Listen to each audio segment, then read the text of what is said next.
2099 কিচেনে চলে এসেছি নতুন রেসিপি নিয়ে।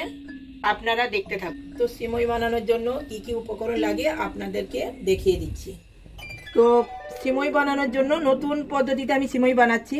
তার জন্য কি কি লাগছে আপনাদেরকে একবার দেখিয়ে দিচ্ছি।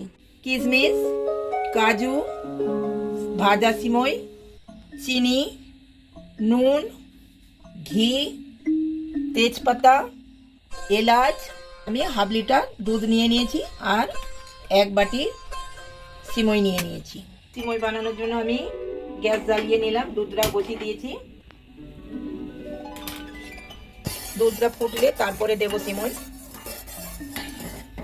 দুধটা ফুটে গেছে, এবার আমি সিমইটা দিয়ে দেবো। ভালোভাবে ফুটে গেছে, তো গ্যাসটা আমি মিডিয়াম করে দেব। তো আমি ভাজা সিমই ব্যবহার করছি, তো আপনারা চাইলে কাঁচা সিমই ভেজে আপনারা ব্যবহার করতে পারেন। তো এরকম ভালো করে নাড়াচাড়া করে নিতে হবে, না হলে নিচে বসে যাবে। ভাজা সিমই এনেছি, বাড়িতে কিন্তু আর ভাজিনি। এত সুন্দর ভাজা সিমই থাকতে বাড়িতে কেন ভাজবো? খুব তাড়াতাড়ি বানানোর জন্য এই সিমই ঠিক আছে। এবার দিয়ে দেবো অল্প একটু নুন। অনেকেই বলে সিমইয়ে নুন কেন দেয়, কিংবা নুন দেয় না, কেউ কেউ বলে। কিন্তু সিমইয়ে নুন দিয়ে খেয়ে দেখবেন, স্বাদটা বেশি বাড়ে। এবার দেব কিশমিশ, এবার দেব কাজু,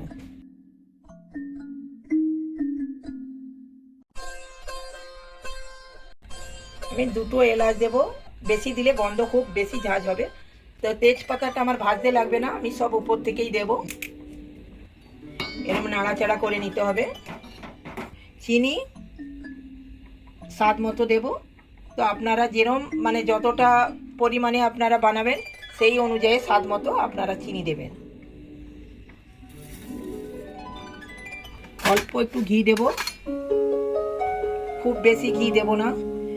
খুব বেশি ঘি দিলে ঘিয়ের গন্ধটা বেশি আসবে, ভালো লাগবে না। তো আমি অল্প একটু দেব।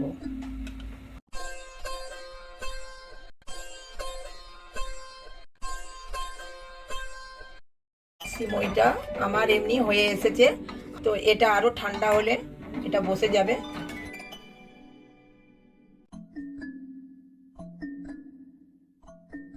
একটু পাতলা থাকতে থাকতেই বন্ধ করে দেব, না হলে চাপ চাপ হয়ে যাবে।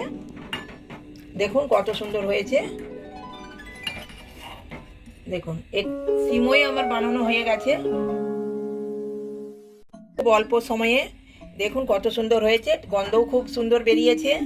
নতুন নতুন রেসিপি নিয়ে জয়ন্তী 99 কিচেনে চলে আসবো। তো আপনারা দেখতে থাকুন আর সবাই কমেন্ট করে জানান।